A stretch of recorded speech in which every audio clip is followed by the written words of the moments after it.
우리 옆에 사람하고 인사합시다. 예수님의 이름으로 축복합니다. 예수님의 이름으로 사랑합니다.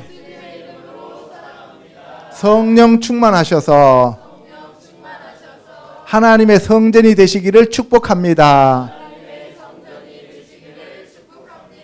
아멘. 예, 오늘은 신부단장 말씀 23번째 시간입니다. 성막과 그리스도 몸의 본체에 대해서 알아보도록 하겠습니다. 헤칼 후 예호바 엘로헤 체바오트 베 하세라는 계시록 21장 22절의 말씀입니다. 그가 헤칼 하면은 성전이다라는 의미예요. 여호와 엘로헤 체바오트 만군의 하나님 여호와께서 성전이시고 그리고 하세 그 어린 양이 성전이시다 이 말씀입니다. 그래서 지난주까지 우리가 뭘 했어요? 그리스도의 도의 초보와 장성한 분량에 대해서 알아봤습니다. 그러면 오늘 도의 초보와 장성한 분량을 성막을 통하여 제가 여러분들한테 설명을 해드릴 테니까 잘 깨달으시고 성령으로 충만하셔서 오늘 이 시간 저와 여러분들이 그리스도의 장막이 되시기를 주님의 이름으로 축원합니다. 아멘. 출애굽기 40장을 한번 같이 읽어보도록 하겠습니다. 시작. 둘째 첫째 달 곧 그 달 초하루에 성막을 세우니라. 모세가 이같이 역사를 마치니 여호와께서 모세에게 명령하신 대로 되니라. 예수께서 대답하여 이르시되 너희가 이 성전을 헐라. 내가 사흘 동안에 일으키리라. 성 안에서 내가 성전을 보지 못하였으니 이는 주 하나님 곧 전능하신 이와 및 어린 양이 그 성전이심이라. 아멘. 출애굽기에 보면은 모세를 통해 여호와께서 성막을 지으라고 하셨습니다. 그때 그 성막은 어떻게 지었느냐? 시내산에서 하나님이 천국에 있는 실제의 성전의 모습을 보여주고 그 설계대로 이 땅에다가 성막을 지으라는 거예요. 그러면 이 땅에 있는 성막은 모형이고 그림자예요. 그리스도도의 초보입니다. 하늘에 있는 성전 자체가 그리스도의 본체입니다. 그리스도의 장성한 분량입니다. 구약에 나오는 모세를 통해서 주신 토라의 말씀은 본체가 아니고 그림자라고 말씀을 드렸습니다. 그죠? 예. 그리고 예수님이 오셔서 요한복음 2장 19절에서 너희가 이 성전을 헐라 내가 사흘 동안에 일으키리라 할 때 이 성전은 스룹바벨 성전이죠. 그죠? 헤롯이 증축한 성전인데 그 돌멩이로 지어진 성전이 아니라 이제는 예수 그리스도 자체가 성전이 되었다 이 말씀입니다. 오늘 이 시간 저와 여러분이 성전이 되시기를 주님의 이름으로 축원합니다. 너희 안에 성령이 거하시는지 알지 못하느냐? 너희 안에 성령이 거하시면 너희가 하나님의 성전이다라고 말씀하고 있습니다. 아멘. 계시록 21장 22절에 가면 성 안에서 내가 성전을 보지 못하였으니 이는 주 하나님 곧 전능하신 이와 및 어린 양이 그 성전이 되심이라. 그래서 여기서 보면은 하나님 곧 전능하신 이라고 얘기할 때 아까 바로 그 엘로헤 체바오트 만군의 여호와 그 하나님과 그리고 베 하세 그 어린 양이 바로 헤칼이라고 하는 성전이었다 이 말씀입니다. 아멘. 그러니까 맨 마지막에 이 땅으로 내려오는 새 하늘과 새 땅과 새 예루살렘 성의 안에는 성전이 있다 없다? 없다.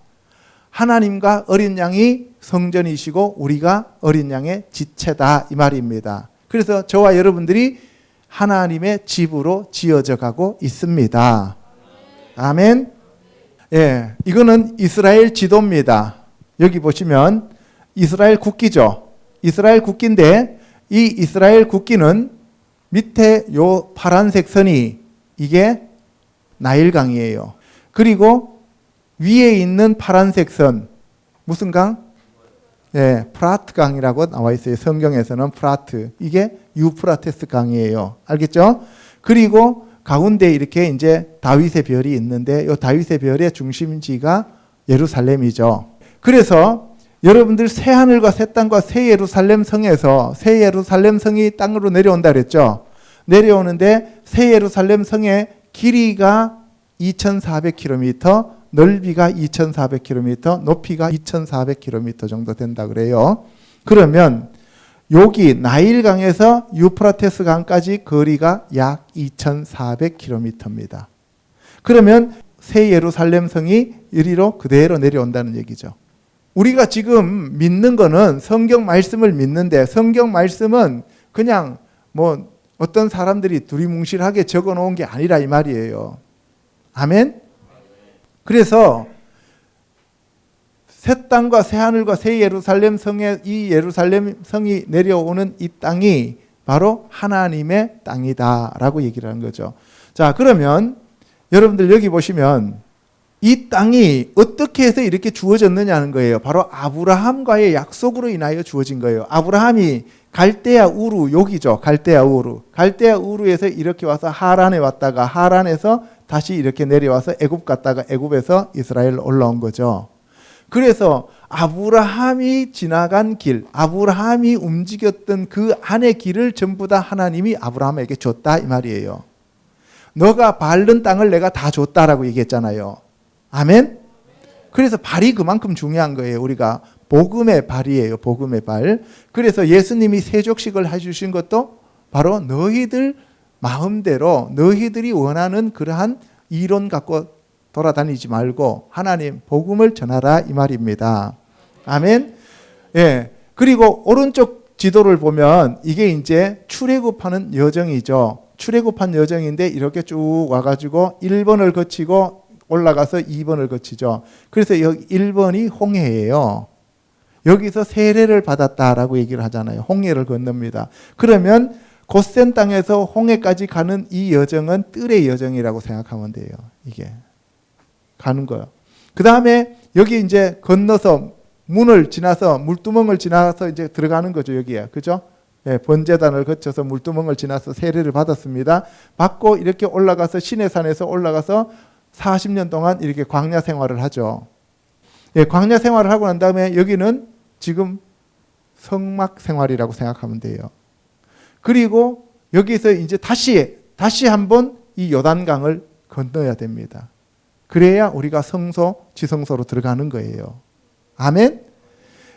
그래서 다음에 또 제가 에덴 동산, 그 다음에 시내산 해가지고 전부 이 모형들을 설명을 해드릴 거예요. 그 모형들이 바로 그리스도도의 초보다 이 말입니다. 아멘. 예, 여기 보세요. 이것이 이제 성막인데요. 성막이 가운데 있고, 그러니까 하나님과 예수 그리스도의 그 처소가 가운데 있고, 그리고 동서남북으로 12진영들이 진을 치고 있고, 그리고 바깥에 일반 백성들이 살았어요. 그러니까 몇 겹이에요? 3겹이죠. 그래서 가운데에는 하나님의 아들들, 두 번째로는 종들, 그리고 바깥으로는 이 뜰에 해당되는 백성들이다라고 생각하시면 되는 거예요. 그런데 이 전체적인 배치도도 그렇지만 그러나 성막 자체로만으로도 문에 들어가서 앞에 번제단과 물두멍 있는 이 뜰이 있잖아요. 이 뜰은 바로 시민들이죠. 백성들. 그리고 성막에 들어가는데 성막에는 오른쪽에 떡상이 있고 왼쪽에 메노라가 있고 그 앞에 향단이 있어요. 그것을 우리가 종의 신분이라고 하고 레위인들이 들어가는 일반 제사장들의 영역입니다. 아멘. 거기 안에는 오직 메노라의 불빛만 비치는 거예요. 그리고 그 안에 넘어가면은 휘장이 있는데 휘장을 넘어가면은 지성소가 있고 그 지성소 안에 여러분들이 너무나 잘 아는 언약궤와 시은자가 있다는 거예요. 거기에 들어가는 자들은 아들의 신분들이다 이 말이에요. 구약에서는 대제사장만 1년에 1차 들어갔다고요. 그 안으로 바로 들어가신 분이 예수님이셔요. 아멘. 예, 그래서 뜰에 있는 사람들이 있고 성소에 있는 사람이 있고 그리고 그 안에 지성소까지 들어가는 사람들이 있다. 그래서 천국도 다르다는 거예요. 그래서 전부 3단계로 나누어진다. 여러분들이 그렇게 알고 계시면 되는 거예요. 자, 첫 번째 동문에서 번제단. 그러니까 아까 8가지가 나왔어요. 그죠? 8가지가 나오는데 단계는 7가지입니다. 여러분들 지난번에 믿음의 덕을, 덕의 지식을, 지식의 절제를, 절제의 인내를, 인내의 경건을, 경건의 형제우애를, 형제우애의 사랑을 더하라 라고 얘기했잖아요. 그죠? 똑같은 거예요. 항상 똑같습니다. 그리고 지난주에는 우리가 그리스도도의 초보를 버리고 완전한 예수님께로 나가라 그랬죠. 그 그리스도도의 초보가 첫 번째는 죽은 행실에 대한 회개, 두 번째는 하나님에 대한 믿음, 세 번째가 침례들, 그 다음에 네 번째가 안수, 다섯 번째가 죽은 자의 부활, 그리고 여섯 번째가 영원한 심판. 이렇게 얘기했어요. 그죠? 그게 여기 다 나옵니다. 구약에도 다 나와요. 자, 그래서 이 동문이 나오는데 이 동문은 오직 하나님과 예수님만 다니시는 길이 동문이에요. 동쪽문입니다. 읽어보겠습니다. 시작. 예수께서 다시 이르시되 내가 진실로 진실로 너희에게 말하노니 나는 양의 문이라. 내가 문이니 누구든지 나로 말미암아 들어가면 구원을 받고 또는 들어가며 나오며 꼴을 얻으리라. 예, 성막의 동쪽 문은 들어가는 유일한 문이 한 개가 있어요. 성막에는 유일한 그 문은 바로 우리가 일반적으로 말할 때 그리스도도의 초보라고 얘기를 하고 그것은 실제로는 예수 그리스도를 나타낸다. 이게 장성한 분량이에요. 그래서 바로 예수 그리스도가 양의 문이다. 그래서 예수 그리스도를 통하지 않고는 천국으로 들어가는 문이 없다는 거예요.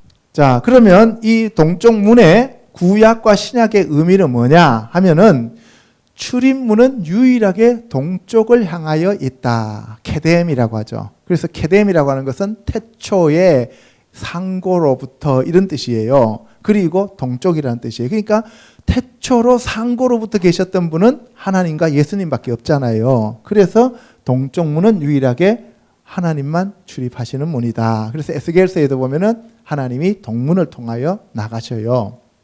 뜰 문은 4가지 색으로 만들어집니다. 청색, 자색, 홍색, 흰색인데 청색은 생명의 주님이신 예수 그리스도를 나타내요. 하늘을 나타냅니다. 생명, 요한복음을 나타내고요.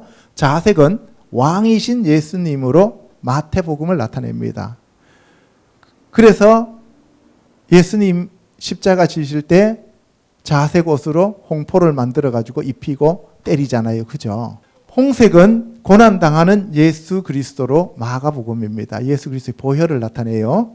흰색은 성결과 부활의 예수님으로 누가복음을 나타낸다. 그래서 이 4가지 색은 4가지 복음서에 나오는 예수님을 나타낸다라고 얘기합니다.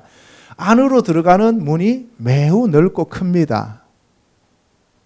문에 들어가는 것은 쉬워요. 그런데 거기서부터가 이제 문제예요.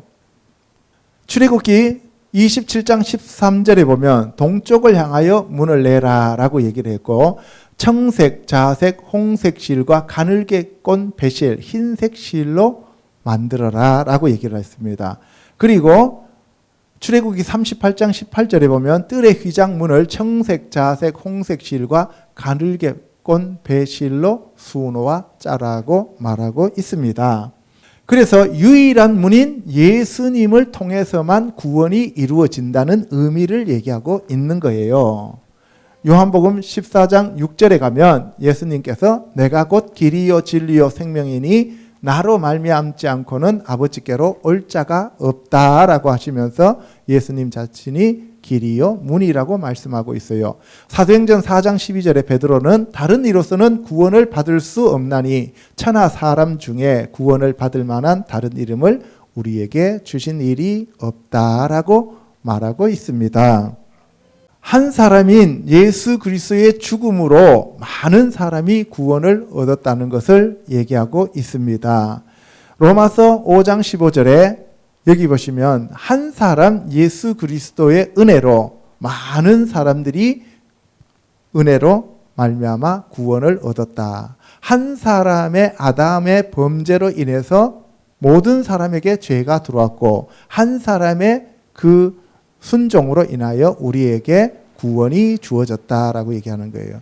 여러분들, 아담이 무슨 죄를 지었습니까? 간음을 했습니까? 도둑질을 했습니까? 살인을 했습니까? 우리가 말하는 세상적인 그러한 죄가 아니에요. 근데 우리는 그 세상적인 죄에 매여 가지고 도덕적인 것에서 못 벗어나서 종교 생활에서 맨날 지옥 간다고 착각하고 있잖아요. 그게 죄가 아니고 무슨 죄가 가장 크다 그랬어요. 예수 그리스도를 믿지 않는 것이 죄라 그랬어요. 다시 말해서 이거는 에덴 동산에서 첫사람 아담이 하나님의 말씀을 어긴 것이 죄다 이 말이에요. 그러면은 첫사람 아담이 하나님의 말씀을 어긴 이유가 뭐냐 하면은 바로 생명, 자기가 하나님이 되고자 하는 그러한 생명의 주인으로 자기 자신을 착각한 거죠. 교만 때문에 그런 거예요. 이거에 대해서는 나중에 자세하게 또 말씀을 드리도록 하겠습니다. 두 번째, 번제단에서 물두멍까지 이제 번제단에 대해서 알아보도록 하겠습니다. 마가복음 8장 34절 시작. 무리와 제자들을 불러 이르시되 누구든지 나를 따라오려거든 자기를 부인하고 자기 십자가를 지고 나를 따를 것이니라. 만일 우리가 우리 죄를 자백하면 그는 미쁘시고 의로우사 우리 죄를 사하시며 우리를 모든 불의에서 깨끗하게 하실 것이요. 예, 번제단은 죽는 데예요. 여러분들 로마서 12장에 보면은 너희는 이 세상을 본받지 말고 마음의 변화를 받아서 너희 몸을 거룩한 산제물로 올려드리라 라고 얘기하시잖아요. 그죠? 그게 바로 이 번제단에서 우리가 죽어야 되는 거예요. 번제단에서 이제 더 이상 양 잡고 소 잡는 거는 그거는 그리스도의 초보였고 이제는 누가 죽어야 돼요? 예수 그리스도가 돌아가셨으니까 예수 그리스도와 함께 우리가 십자가에 못 박히고 우리가 죽어야 돼요. 그러기 위해서는 자기 자신을 부인하고 자기 십자가를 지고 예수님을 따라가야 됩니다. 아멘.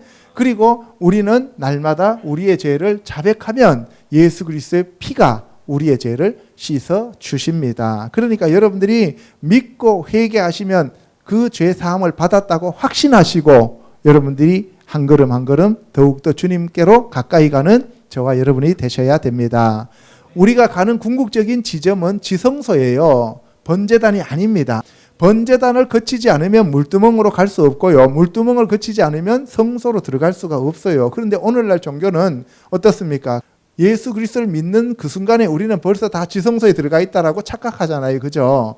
그래서 그리스도의 초보가 필요 없는 게 아니고 우리가 고등학교 가갖고 미적분 배우려면 초등학교 때 사칙 연산을 먼저 배워야 돼요. 그죠? 그리고 중학교 가가지고 뭘 배워야 돼요? 인수분해도 배워야 되잖아요. 그죠?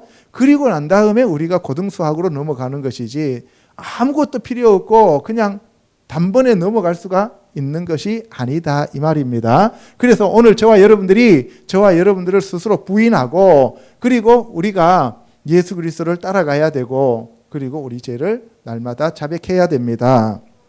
아멘.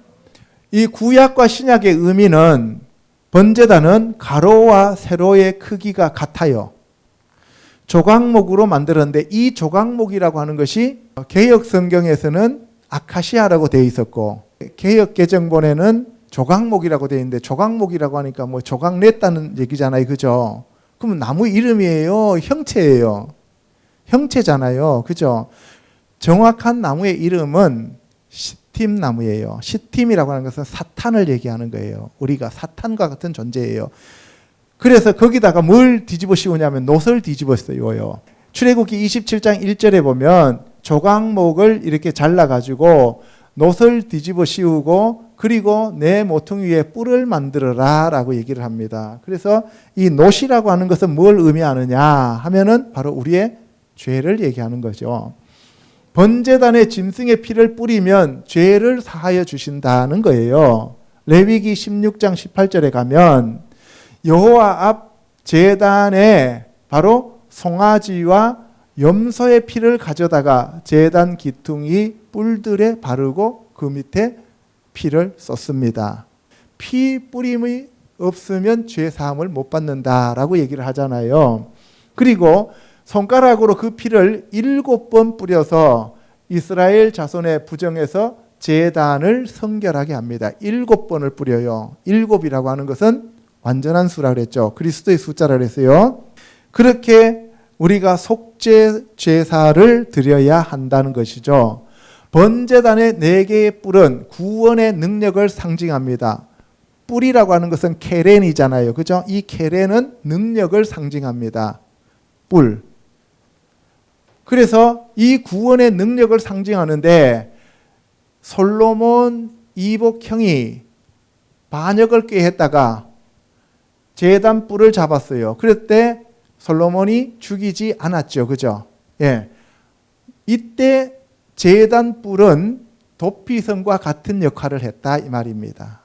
그리고 번제단은 죄를 결코 용납하시지 않는 하나님의 공의를 예수님을 통하여 이루셨다는 거예요.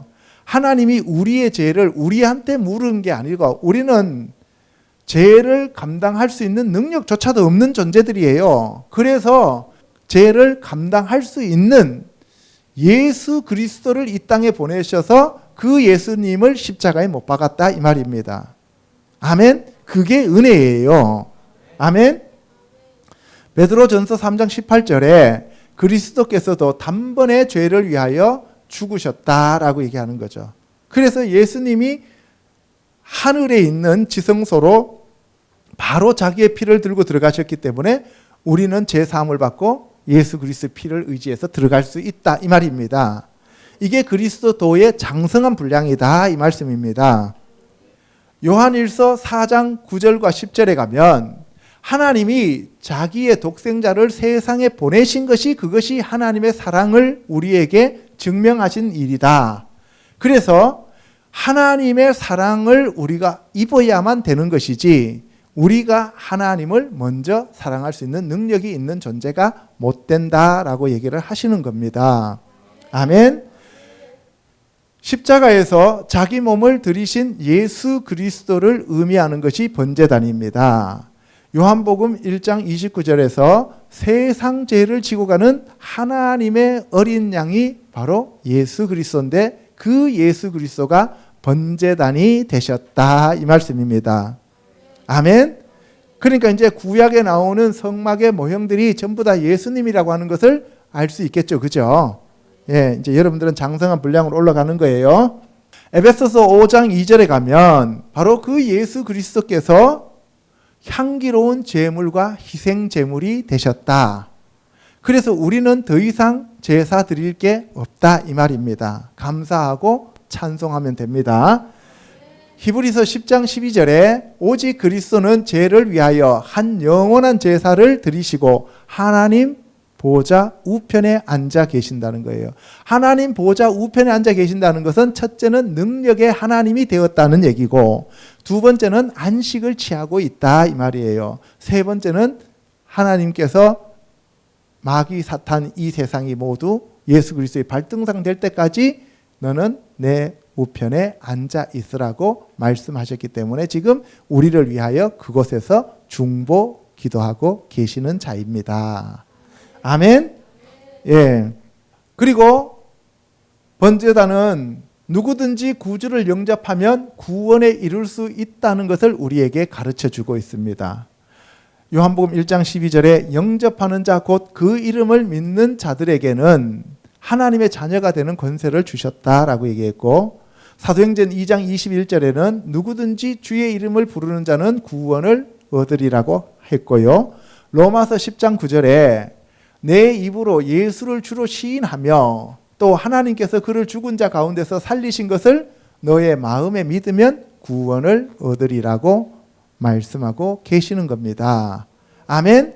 예수님이 십자가 지심으로 우리에게 구원이 주어졌다 이 말씀입니다. 번제단은 최초의 영적인 회개가 이루어지는 곳입니다. 마태복음 4장 17절에 예수께서 처음으로 회개하라. 천국이 가까이 왔다라고 얘기를 하셨고요. 사도행전 5장 31절에 베드로가 이스라엘에게 회개함과 죄 사함을 주시려고 예수 그리스도를 오른손으로 하나님이 높여서 임금과 구주로 삼으셨다라고 설교를 합니다. 그리고 로마서 18장에 바울 사도는 한 의로운 행위로 말미암아 많은 사람이 의롭다 하심을 받아 생명에 이르렀다라고 얘기하는데 그 의로운 자가 예슈와 하마시아이십니다. 아멘.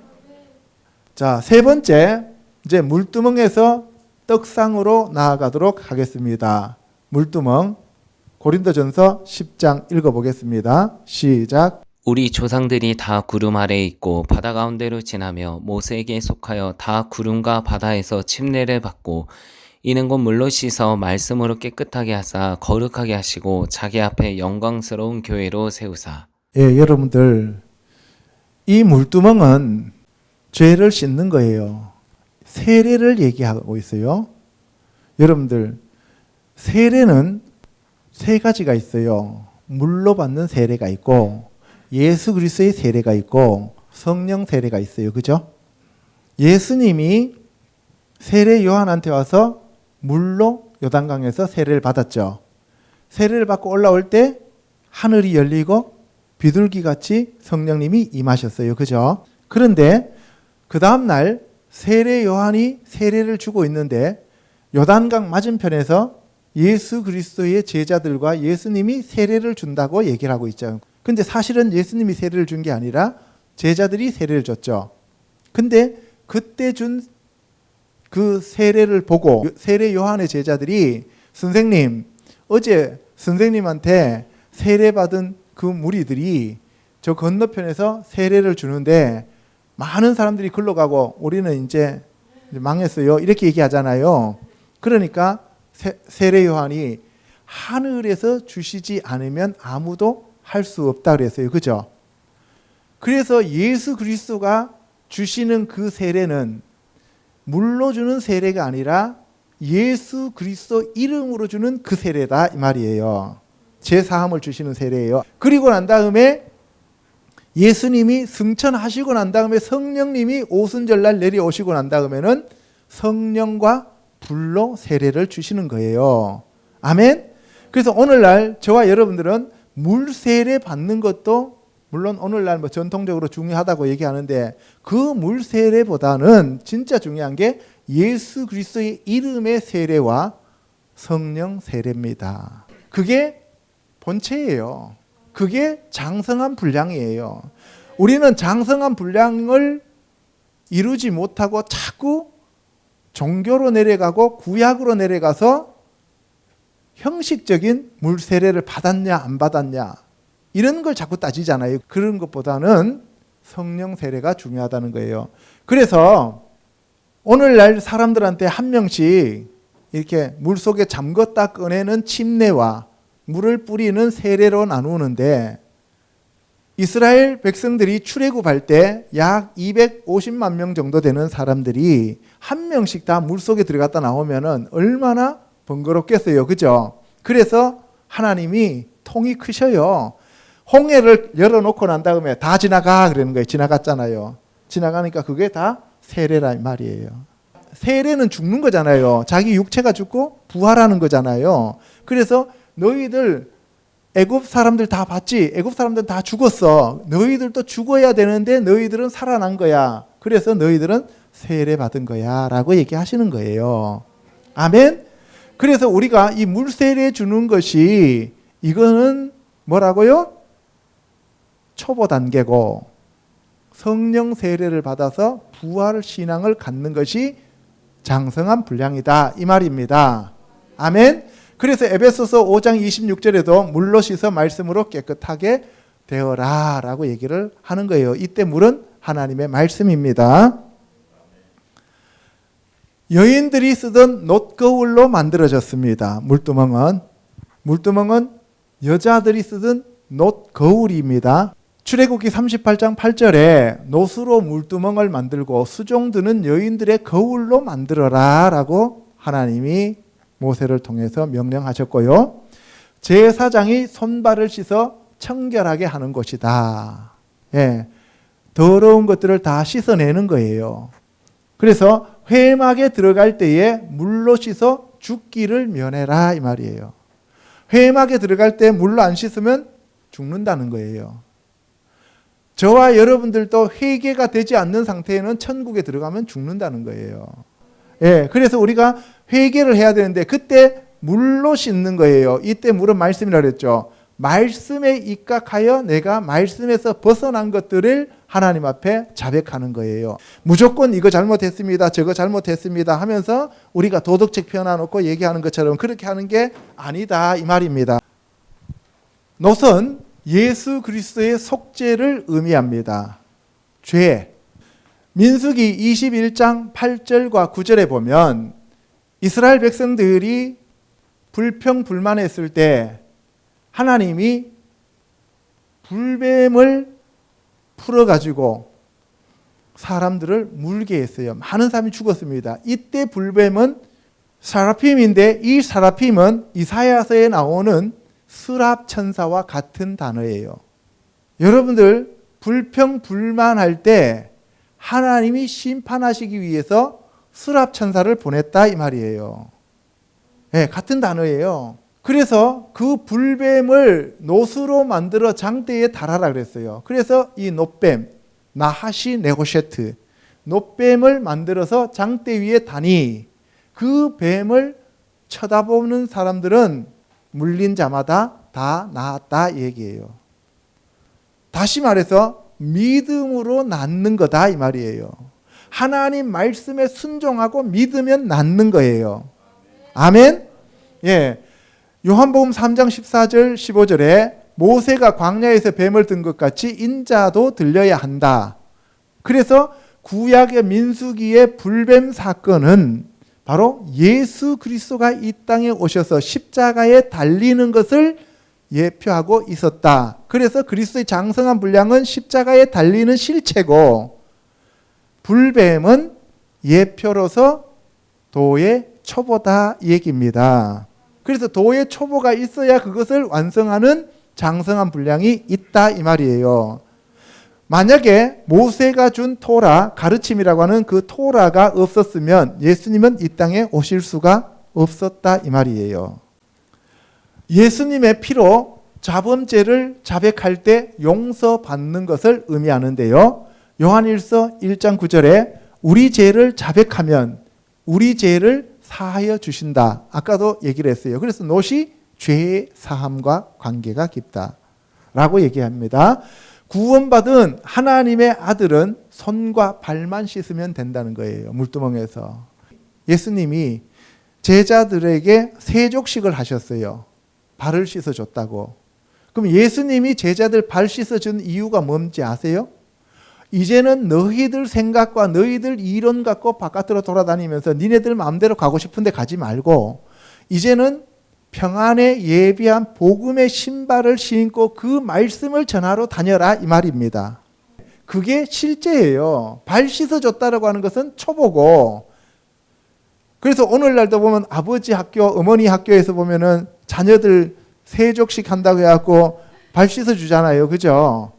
그러니까 뭔지도 모르고 그냥 발만 씻어줘요. 그 발 씻어주면 자녀들이 아빠한테 미안해서 눈물 뚝뚝 흘리면서 너무나 은혜의 시간이었습니다. 그리고 이틀 뒤에 집 나갔습니다. 이렇게 나오잖아요. 그죠?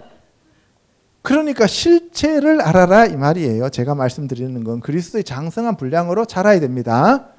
예. 그래서 목욕한 자는 발밖에 씻을 필요가 없다라고 주님이 베드로한테 얘기하는 거죠. 내가 너를 발 안 씻어주면 너하고 나하고 상관없다 그러니까 베드로가 저희 머리도 감겨주시고 손도 씻어주시고 얼굴도 씻어주시고 목욕시켜주세요. 이런 식으로 얘기하잖아요. 그죠? 그랬더니만 뭐예요? 이미 목욕한 자들은 발만 씻으면 된다라고 얘기하는 거예요. 그러니까 우리가 예수 그리스도를 믿으면서 전체적으로 회개가 되면은 그 다음에는 일상적으로 우리가 더러운 것들이 묻어오는 것 그것들만 해결을 하면 된다 이 말씀입니다. 아멘. 물두멍은 원형이고 유일하게 치수 제한이 없습니다. 여러분들 나머지는 다 사각형이잖아요. 그죠? 육면체잖아요. 그런데 물두멍은 원형이에요. 둥글고 그리고 유일하게 사이즈 제한이 없어요. 그럼 무슨 얘기예요? 죄 많은 사람들은 많이 회개하고 적은 사람은 적게 회개하고 그 사람에 따라 사람들에 따라 다르다는 거예요. 치수가 딱 정해져 있는 게 아니고. 출애굽기 38장 18절에 물두멍을 놋으로 만들어라 라고 얘기했죠. 그죠? 그래서 놋은 이 죄와 관계가 깊다 그랬어요. 그래서 뜰에 있는 모든 성막에서 쓰는 기구들은 전부 놋으로 되어 있어요. 예, 죄와 아직 그다지 멀리 떨어져 있지 않다는 거죠. 그 죄의 사함과 관계가 깊은 것들이다. 하나님은 죄에 대한 자비와 무한하신 사랑이 끝이 없음을 의미합니다. 마태복음 18장 22절에 제자들이 와서 잘못했다고 회개할 때 우리가 7번 용서해 주면 됩니까? 라고 베드로가 물었을 때 예수님이 뭐라 그랬어요? 7번뿐만 아니라 7번을 70번까지라도 해줘라. 그래서 물두멍에 물로 말씀으로 죄 지을 때마다 씻을 수 있다는 거예요. 그러니까 하나님의 사랑이 무한하시다는 것을 알 수 있습니다. 자, 네 번째, 이제 떡상에서 매노랍니다. 시작. 예수께서 이르시되 나는 생명의 떡이니 내게 오는 자는 결코 줄이지 아니할 터이요 나를 믿는 자는 영원히 목마르지 아니하리라. 내가 곧 생명의 떡이니라. 예, 떡상에 두 줄로 떡이 12개씩 매 안식일 때마다 바꿔졌어요. 그죠? 그 12개는 12지파를 나타낸다 그랬습니다. 그런데 그 12지파의 떡이 바로 예수 그리스도의 살이라는 거예요. 그 떡상에, 이게 슐라한이라 그래요. 그죠? 이 떡상에 있는 레헴, 이 떡들이 바로 예수 그리스도의 바사르라고 하는 뜻입니다. 그래서 예수님이 나는 생명의 떡이니 내게 오는 자는 결코 줄이지 않는다라고 얘기하시면서 내가 곧 생명의 떡이다 라고 말씀을 하시는 거예요. 아멘? 예, 그러면 우리가 진설병 위에 있는 떡을 먹어야 되겠어요? 아니면 예수 그리스도의 말씀을 먹어야 되겠어요? 예수 그리스도의 말씀을 먹어야 돼요. 그런데 오늘날 많은 기독교라고 하면서 이단들은 저 떡을 차려놓고 지금도 예수님을 부인하고 저 떡을 먹는다고 야단 법석을 지키고 있다 이 말입니다. 조각목으로 만들고 순금으로 입혔어요. 아까 뜰에 있는 번제단은 놋으로 입혔죠. 그죠? 이 떡상은 조각목인 시팀나무로 만들고 순금으로 입혔는데 이 시팀나무는 예수님의 인성이고 순금은 예수님의 신성입니다. 금이 히브리어로 자하브잖아요. 자하브가 게마트리아가 14라 그랬어요. 그죠? 바로 다윗과 같다 이렇게 제가 말씀을 드렸습니다. 출애굽기 25장 23, 24절에 조각목으로 상을 만들되 순금으로 싸고 조각목인 시팀나무 저와 여러분들도 예수 그리스도로 다 싸야 됩니다. 저와 여러분들은 뭐라고요? 조각목인데 사탄이야. 사탄 시팀이야. 그러니까 그 사탄이 삐져나오지 못하도록 예수 그리스도의 신성으로 다 둘러싸야 돼요. 이것이 뭐예요? 예수 그리스도로 옷 입어라 이 얘기입니다. 아멘. 하나님의 전신갑주를 입어라 이 얘기예요. 빛의 갑옷을 입어라 이 얘기입니다. 의의 갑옷을 입어라 이 얘기입니다. 오늘 이 시간 빛의 갑옷을 입을지어다. 의의 갑옷을 입으십시오. 하나님의 전신갑주를 입으십시오. 예수 그리스도로 옷 입기를 축복합니다. 아멘. 예. 떡상 위에 진설병을 항상 놓아둡니다. 떡상 위에 진설병을 항상 놓아뒀다는 얘기는 항상 말씀이 여러분들에게 차려져 있어야 된다는 거예요. 아멘. 그러니까 여러분들이 말씀으로 충만하게 되어 있어야 된다 이 얘기예요. 여러분들이 상이에요. 그럼 여러분들 안에 항상 말씀이 펼쳐져 있어야 된다고. 그래서 이 진설병은 항상 바로 하나님 앞에 우리가 차려두어야 된다 이 말씀입니다. 말씀이 육신으로 오신 그리스도의 몸을 의미합니다. 떡상 자체가 떡 자체가 예수님이고 아멘. 그래서 요한복음 1장 14절에 말씀이 육신이 되어 그래서 말씀이 육신이 되어 오신 분이 예수 그리스도고 그분이 떡이다 이 말이에요. 생명의 떡으로 오신 예수님 요한복음 6장 51절에 나는 하늘에서 내려온 살아있는 떡이니 사람이 이 떡을 먹으면 영생하리라 라고 얘기합니다. 그러면서 생명을 위한 내 살이 바로 참된 떡이다 라고 말씀하시는 거예요. 그래서 진설병 위에 진설되어 있는 떡은 예수 그리스도의 몸입니다. 아멘. 진설병은 무교병으로 성결하신 예수님의 육체를 의미한다 라고 얘기하죠. 마태복음 26장 26절에 보면 바로 예수님이 성찬식 할 때 이것을 받아 먹으라 하면서 그 떡을 주시면서 내 몸이다 라고 얘기를 하셔요. 그러면서 다시 예수 그리스도께서 오시는 그날까지 주의 죽으심과 주의 다시 오심을 전하라는 거죠. 기념하라는 거예요. 그리고 그 떡은 생명의 떡으로서 그리스도의 몸이며 말씀이며 일용할 양식이다라는 얘기입니다. 그래서 마태복음 4장 4절에 예수님이 마귀의 시험을 받으실 때 사람이 떡으로만 살 것이 아니라 모든 하나님의 입에서 나오는 말씀으로 사는 것이다 라고 얘기하는 거예요. 그래서 여기서 떡이 뭐예요? 말씀이다 이 말이에요. 그래서 그리스도의 초보는 떡하면 뭐예요? 먹는 음식을 얘기하고 장성한 분량은 말씀을 얘기한다. 그래서 예수님이 수가성에서 제자들 앞에 내 양식은 따로 있다라고 얘기하잖아요. 그때 그 양식이 참된 그리스도의 장성한 분량, 실체를 얘기하는 말씀이고 하나님의 말씀이다 이 말이에요. 아멘. 그러면 여러분들 기도할 때 하늘에 계신 우리 아버지여 해놓고 일용할 양식을 주옵시고 할 때 그때 일용할 양식은 그리스도의 초보들은 뭐예요? 먹을 음식을 얘기하는 거고 장성한 분량은 뭘 얘기해요? 하나님의 말씀을 얘기하는 거죠. 근데 대부분의 사람들은 일용할 양식 하면은 하루하루 먹는 우리가 육의 양식을 얘기하고 있잖아요. 그게 아닌데 요한복음 6장 34절 35절에 가면 나는 생명의 떡이니 내게 오는 자는 결코 줄이지 아니할 터요 라고 얘기하는 거죠. 진설병은 기름과 함께 반죽하고 기름과 함께 두었다가 기름과 함께 먹는다. 그러면 기름이 뭐겠어요? 성령님이죠. 성령님의 기름 부음을 받아서 성령님의 조명되어서 성령님과 함께 성령님이 주시는 그 떡을 먹는 거예요. 그래서 우리가 그 성경 말씀을 성령으로 조명되지 않은 채로 먹으면 그 떡은 그냥 육이 되는 거예요. 아멘?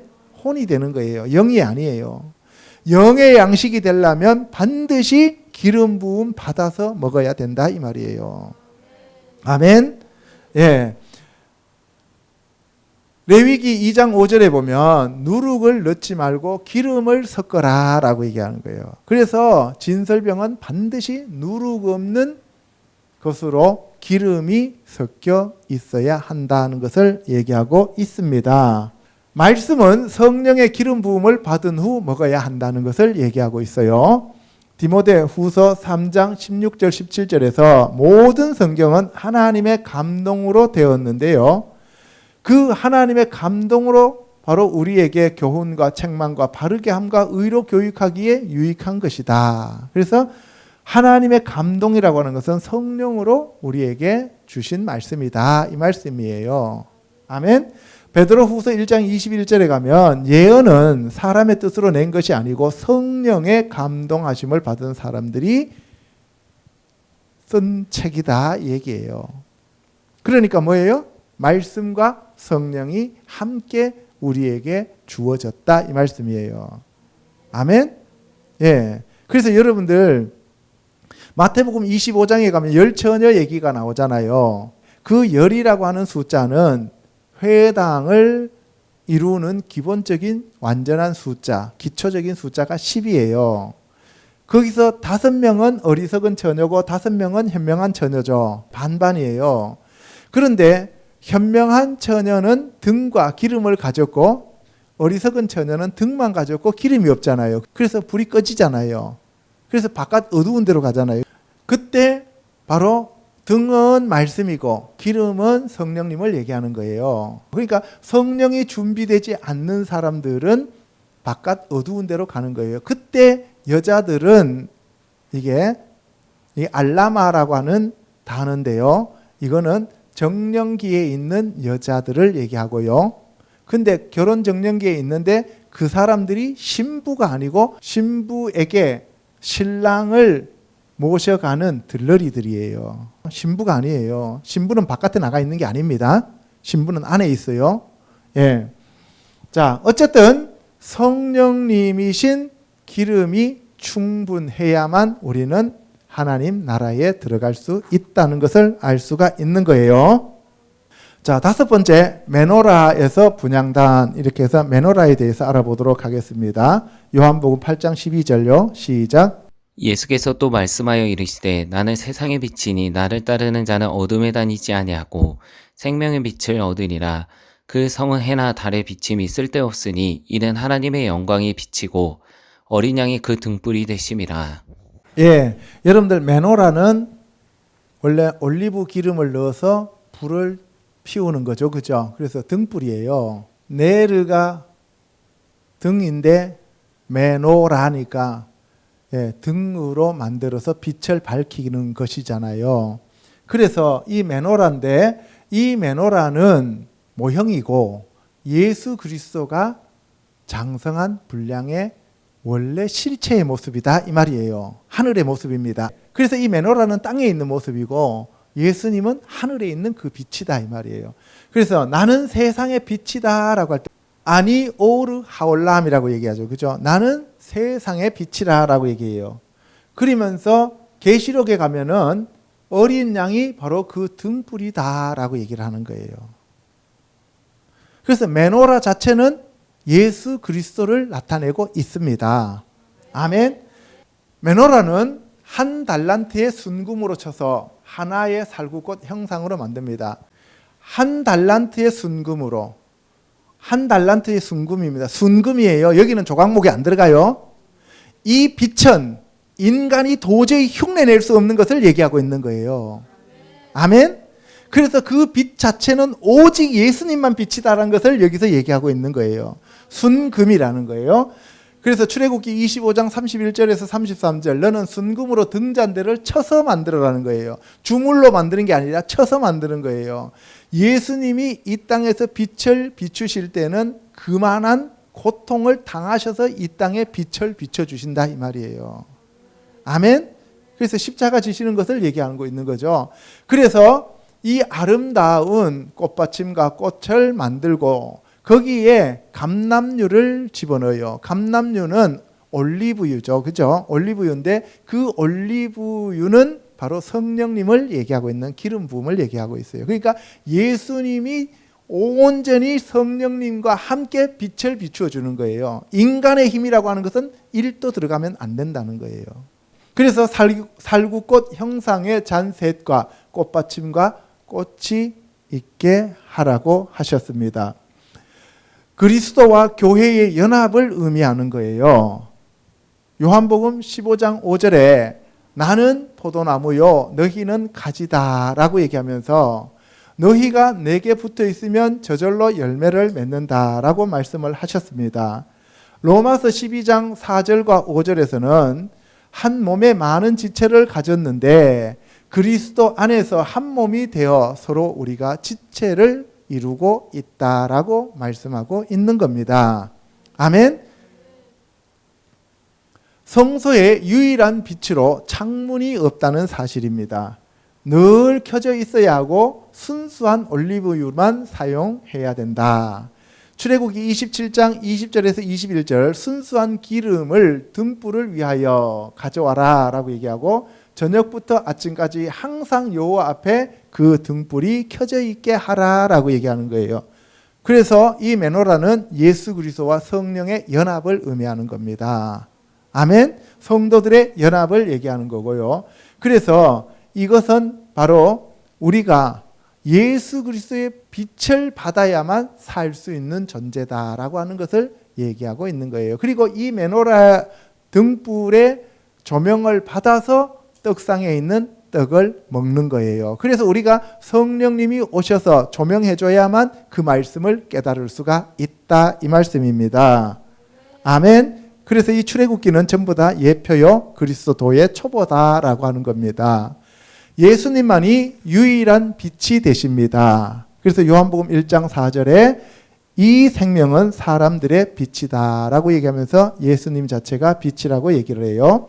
8장 12절에 나는 세상의 빛이니 생명의 빛을 얻으리라 라고 얘기를 하고 있는 거지요. 그리고 12장 46절에 나는 빛으로 세상에 왔다 라고 얘기할 때 내가 바로 그 메노라다. 성막에 있는 그 메노라가 나다라고 얘기하는 것을 우리가 알 수가 있는 겁니다. 성도는 세상의 빛으로 사람 앞에 비춰야 한다는 것을 얘기하고 있어요. 그래서 이사야서 60장 1절에 일어나라 빛을 발하라 라고 얘기했고, 마태복음 5장 14절에 너희는 세상의 빛이다 라고 얘기하면서 너희 자체가 등불이 되어라 라고 얘기를 하는 거예요. 아멘. 그래서 구약에 있는 모든 그 빛은 바로 예수 그리스도를 의미하고 그 빛을 조명받은 저와 여러분들이 바로 빛이 되는 겁니다. 지금 이 시간 그 빛을 받으시기를 주님의 이름으로 축복합니다. 아멘. 성령님의 역사와 도우심으로 예수님과 연합하고 성도들과 하나가 되는 거죠. 그래서 에베소서 2장 21절에 그의 안에서 건물마다 서로 연결하여 주 안에서 성전이 되어가고 성령 안에서 하나님이 거하실 처소가 되기 위하여 그리스도 예수 안에서 함께 지어져 간다. 연합을 의미하는 거예요. 예, 그래서 저와 여러분들이 예수 그리스도의 성전이 되어져 가는 겁니다. 이제 여섯 번째 분향단에서 휘장으로 가보겠습니다. 고린도전서 14장 15절요. 시작. 어떻게 할까? 내가 영으로 기도하고 또 마음으로 기도하며 내가 영으로 찬송하고 또 마음으로 찬송하리라. 각각 검은고와 향이 가득한 금대접을 가졌으니 이 향은 성도의 기도들이라. 예, 이 분향단은 성도들의 기도를 얘기하는 것이죠. 그리고 이 분향단 자체가 예수 그리스도가 겟세마네에서 기도하던 그 모습을 얘기하고 있는 거예요. 아멘. 그래서 사도 바울은 내가 영으로 기도하고 마음으로 기도하고, 이 얘기는 다른 말로 표현하면 방언으로 기도하고 그냥 우리나라 말로 기도하고 이런 얘기예요. 근데 오늘날 교회에서 방언으로 기도하면은 귀신의 방언이라고 얘기하는 그러한 교회들도 너무 많잖아요. 여러분들 그런 거 신경 쓰지 마시고 방언으로 기도 많이 하시기 바랍니다. 그게 바로 여러분들의 기도가 향이 되는 거예요. 조각목으로 4개의 뿔을 세워 만들고 금으로 씌웁니다. 지금 이거는 성소 안에 있기 때문에 다 금으로 만든 거예요.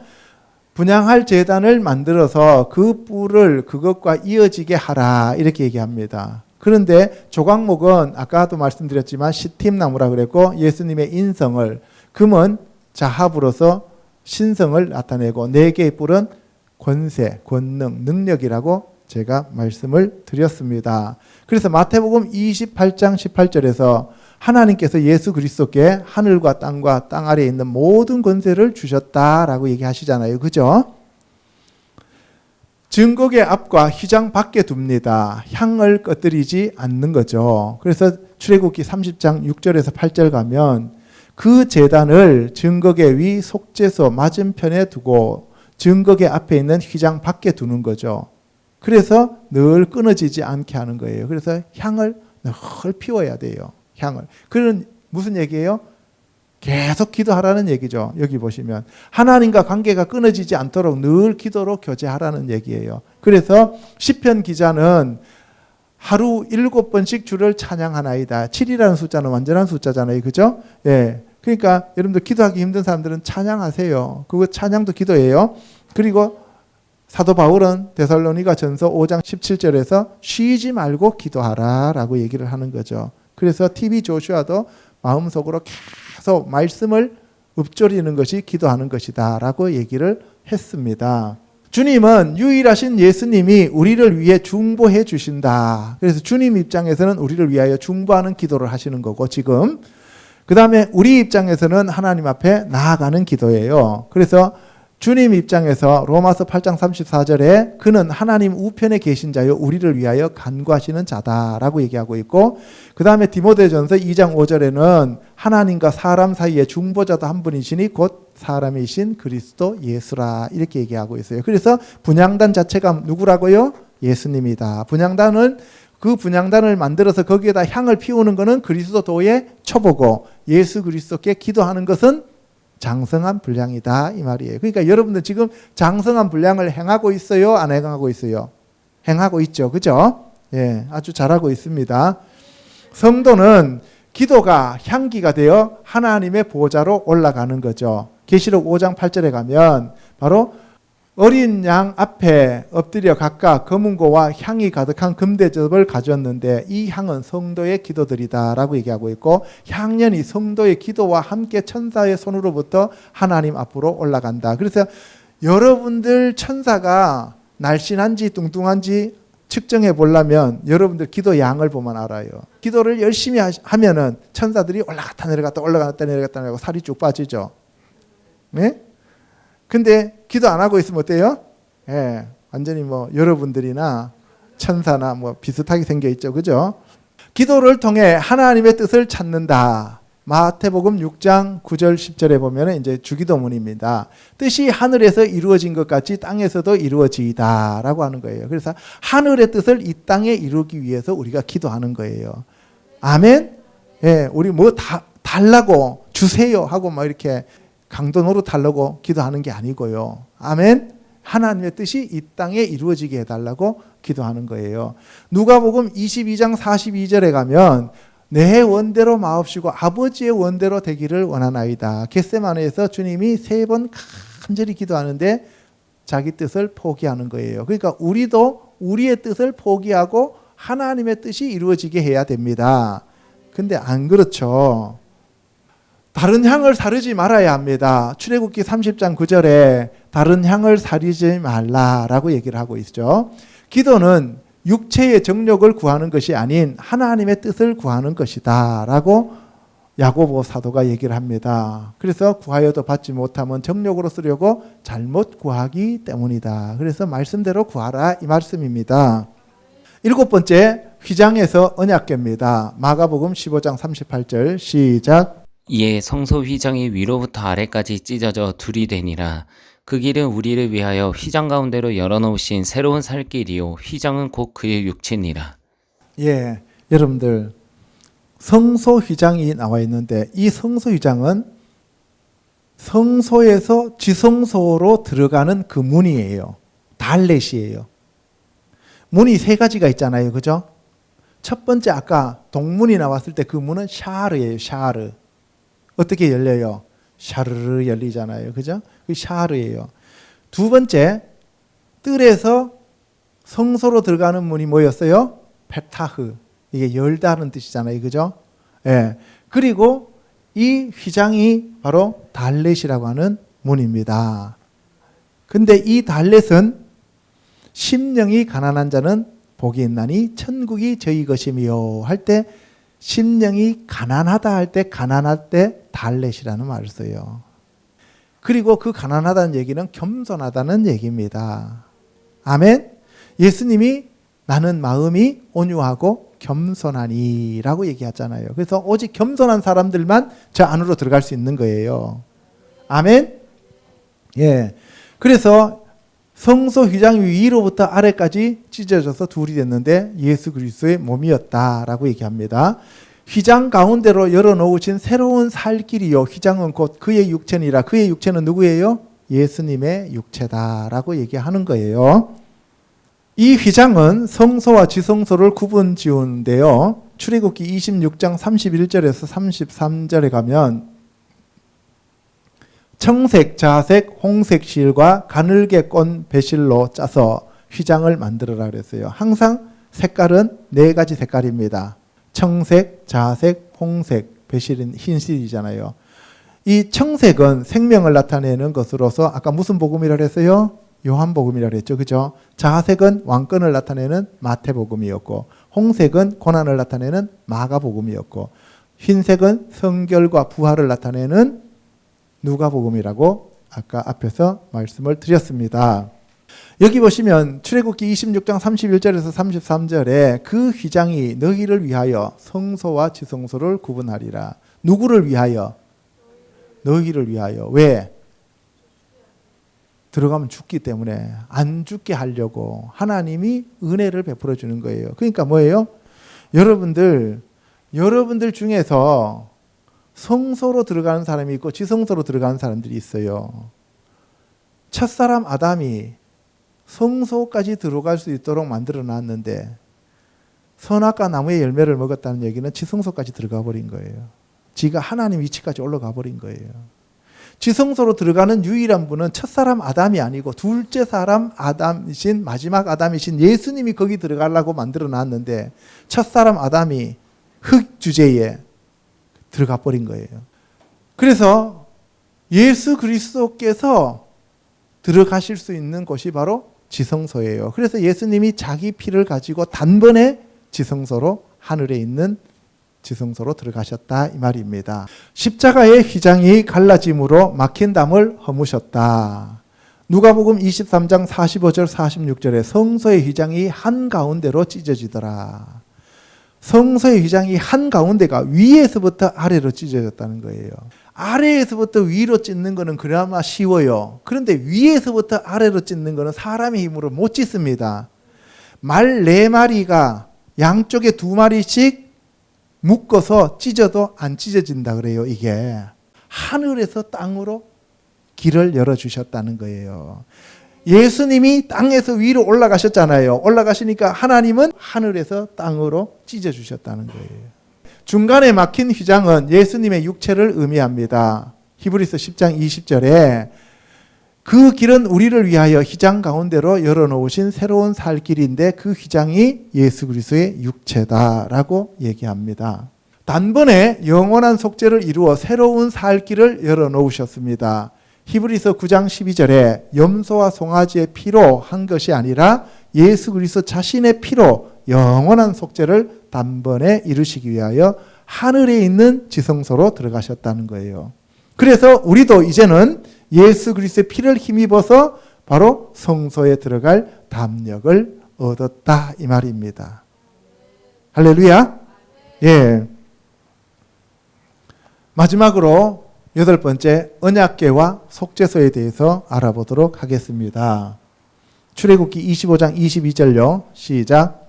거기서 내가 너와 만나고 속죄소 위 곧 증거궤 위에 있는 두 그룹 사이에서 내가 이스라엘 자손을 위하여 내게 명령할 모든 일을 내게 이르리라. 하늘에 있는 하나님의 성전이 열리니 성전 안에 하나님의 언약궤가 보이며 또 번개와 음성들과 우레와 지진과 큰 우박이 있더라. 예. 출애굽기 25장에 보면 지성소 안에 있는 언약궤 속죄소 위에서 내가 너를 만나겠다 그래요. 아론 1년에 한 번 딱 그날이 대속죄일이에요. 7월 10일 7월 1일이 나팔절이고 7월 10일이 대속죄일이고 7월 15일이 장막절이잖아요. 그죠? 이 가을 절기가 지금 이루어졌어요? 안 이루어졌어요? 안 이루어졌어요. 지금 속죄소 안에 있는 언약궤에 있는 그 절기는 하나도 이루어지지 않았습니다. 가을 절기가 아직 안 이루어졌어요. 봄 절기와 여름 절기인 오순절까지는 이루어졌어요. 이번 주가 오순절이었죠. 그죠? 하나님의 성전이 열리니 성전 안에 하나님의 언약궤가 있었는데 천상의 성전에 언약궤가 있었다 이 얘기입니다. 이 땅이 아니고. 그래서 출애굽기에 나오는 저 성소는 지성소는 도의 초보고 하늘에 있는 것이 진짜다 이 말씀이에요. 그분이 예수님이시다. 조각목으로 만들고 안과 밖을 금으로 쌌다. 똑같아요. 뭐하고 똑같아요? 슐라한이라고 하는 떡상과 분향단과 그리고 이 언약궤가 똑같이 조각목으로 되어 있고 그 바깥을 금으로 다 쌌다는 거예요. 그러니까 성소와 지성소 안에 들어가는 것은 전부 다 금으로 입혀져 있다는 거예요. 그리스도의 신성을 받아야 된다 이 말입니다. 출애굽기 25장 10절에서 11절에 조각목으로 궤를 짜되 이렇게 해서 치수가 나오고 순금으로 그것을 싸라고 얘기한 거예요. 그죠? 그리고 그 안팎을 싸고 가장 자리로 돌아가며 금태를 두르라 그런 거죠.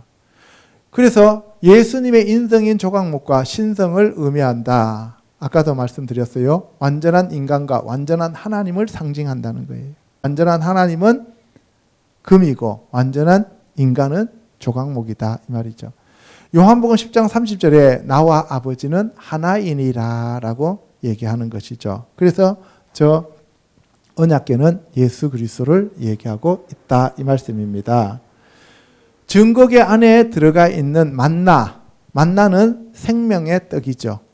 만나는 예수 그리스도를 예표하고 있고요. 요한복음 6장 35절에 나는 생명의 떡이다 라고 얘기했고요. 쌍난 지팡이는 부활의 첫 열매, 성령으로 부활된 예수 그리스도와 성령님을 얘기하는 거죠. 고린도전서 15장 20절에 다시 살아나서 잠자는 자들의 첫 열매가 되었다. 그래서 예수님을 첫 열매라고 얘기하잖아요. 초실절에 부활하셨으니까요. 두 돌판은 말씀이 육신이 되어 오신 예수님을 얘기하는 거죠. 그래서 언약궤 안에 구약에서는 두 돌판만 들어있었고 나머지 쌍난 지팡이와 만나는 항아리는 언약궤 앞에 있었어요. 그런데 히브리서 기자는 요 세 가지가 언약궤 안에 들어가 있었다라고 얘기를 해요. 그러면 오류냐? 아니에요. 그것이 하나가 되어서 완전한 언약궤가 되었다 이 말입니다. 아멘. 속죄소는 덮개로 시은 자로 불리는 카파르, 카파르나훔 나오잖아요, 그죠? 카파르나훔 위로의 마을이란 뜻도 되고 그 다음에 위로의 그 속죄라고 하는 그러한 뜻이 있는 거죠. 그래서 속죄소는 덮개로 아까 덮어놨는 것을 그 위에를 베풀 시자, 은혜 은자, 좌석 좌자, 자리 좌자예요. 그래서 은혜를 베푸는 자리. 그래서 카파르는 덮다, 속죄하다는 뜻이다. 그래서 거기서 카파르라 그래요. 출애굽기 25장 21절에 속죄소를 궤 위에 얹고 내가 내게 줄 증거판을 궤 속에 넣으라. 증거판 두 돌판을 넣으라는 얘기예요. 근데 이 속죄소는 그리스도의 초보고 실제로 그 속죄소는 누구라고요? 예수 그리스도다 이 말씀이에요. 아멘. 속죄소에서 하나님이 만나 주십니다. 출애굽기 25장 21절에 내가 너와 거기에서 만나 주겠다라고 얘기해요. 그리고 은혜의 보좌로 시은 자라고 합니다. 은혜를 베푸는 자리다 이 말이에요. 히브리서 4장 16절에 그러므로 우리는 긍휼하심을 받고 때를 따라 돕는 은혜를 얻기 위하여 은혜의 보좌 앞에 담대히 나아갈 것이니라 할 때 은혜의 보좌가 예수 그리스도입니다. 그래서 우리가 예수 그리스도 앞에 나가면 은혜의 보좌 앞에 나가는 거예요. 1년에 한 번 대제사장이 속죄일에 백성의 죄를 속하기 위하여 들어갔던 곳입니다. 레위기 16장 34절에 여기 보면은 1년에 한 번 속죄할 것이니라 이렇게 돼 있어요. 그죠? 예수님이 짐승 대신에 죽으심으로 죄를 대속받았습니다. 히브리서 9장 12절에 염소와 송아지 피가 아닌 자기의 피로 영원한 속죄를 단번에 성소에 가지고 들어가셨다 이 말씀입니다. 속죄판에 짐승의 피를 뿌리면 죄를 사하여 주신다고 하셨습니다. 레위기 16장 15절에 염소나 그 수송아지 피로 속죄소 위에 속죄소 앞에 뿌린다라고 되어 있습니다. 그런데 그것이 바로 예수 그리스도의 피다 이 말이에요. 속죄소 위에 뿌려진 피는 어린 양 예수의 피를 상징합니다. 히브리서 10장 19절에 바로 우리가 예수의 피를 힘입어 성소에 들어갈 담력을 얻었다라고 말씀하고 있는 것입니다. 지금까지 우리가 살펴본 것은 바로 동문에서부터 시작해서 번제단, 물두멍, 그 다음에 떡상, 메노라, 분향단, 휘장, 그리고 마지막에 속죄소라고 하는 언약궤까지 알아보았습니다.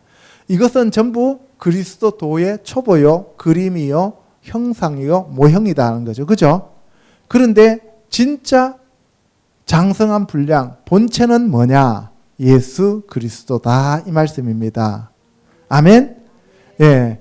그래서 이상에서 살펴본 바와 같이 그리스도의 도의 초보는 구약에서 상세하게 설명하고 있습니다. 모세를 통해 주신 성막의 모형은 예수 그리스도의 본체를 설명하는 그림자로서 예수 그리스도께서 오시기까지 도의 초보로 초등학문에 속하는 것이었습니다. 지난주에 초등학문 얘기했고 초등교사 얘기했잖아요. 그게 바로 전부 다 구약에 나오는 이 모형들이다 이 얘기예요. 이제 본체이신 예수님이 오셨으니 예수 그리스도의 실체를 알고 날마다 감사하며 경배하는 자들이 되시기를 주님의 이름으로 축복합니다. 그래서 예수님이 이 성전을 허물어라. 그리하면 내가 사흘 안에 일으키리라 라고 얘기를 하는 거예요. 그래서 우리는 지금 건물 성전이 아닙니다. 저와 여러분 자체가 성전이십니다. 여러분들 안에 예수님이 들어오셔야 됩니다. 여러분들 안에 성령님이 오셔야 됩니다. 성령 충만하시기를 주님의 이름으로 축원합니다. 아멘. 기도하겠습니다.